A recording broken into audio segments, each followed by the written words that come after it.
हुपरी शहरासाठी 46 कोटी रुपये पाणीपुरवठा योजनेचे काम सुरू आहे।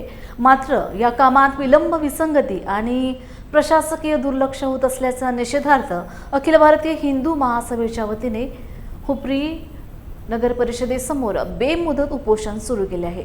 योजनेची पूर्णत्वाची मुदत 18 महिने असताना पुन्हा 1 वर्षाची मुदतवाढ देण्यात आली आहे।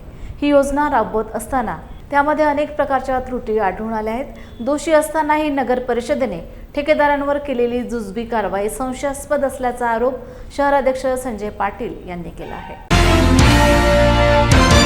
अखिल भारत हिंदू महासभा शहर हुपरी यांच्या वतीनं कालपासून बेमुदत अमरण उपोषण चालू केले नगरपालिके दारात।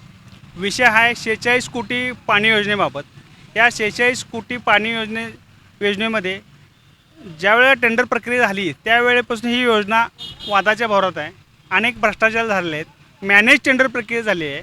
असे असताना सुद्धा या टेंडर प्रक्रियेची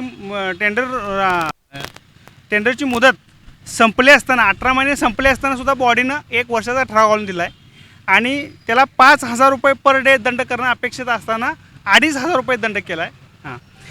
हा कॉन्ट्रॅक्टर नगरपालिकेचा जावाई आहे का असा सर्वसामान्यांना प्रश्न पडलेला आहे।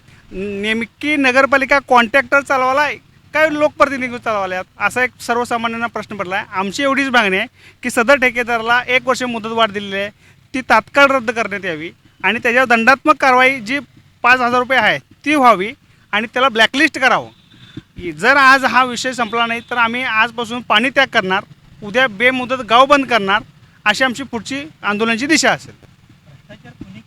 भ्रष्टाचार मेन कारण असेल तर हे मुख्य अधिकारी प्रशासन आहे यांनी ह्यांच्या आणि ठेकेदाराच्या संगनमताने हे आजपर्यंत भ्रष्टाचार हे झालेला आहे। ह्यांच्यावर 100% कारवाई व्हायला पाहिजे, ह्याची उच्चस्तरीय चौकशी व्हायला पाहिजे अशी आमची ठाम भूमिका आहे।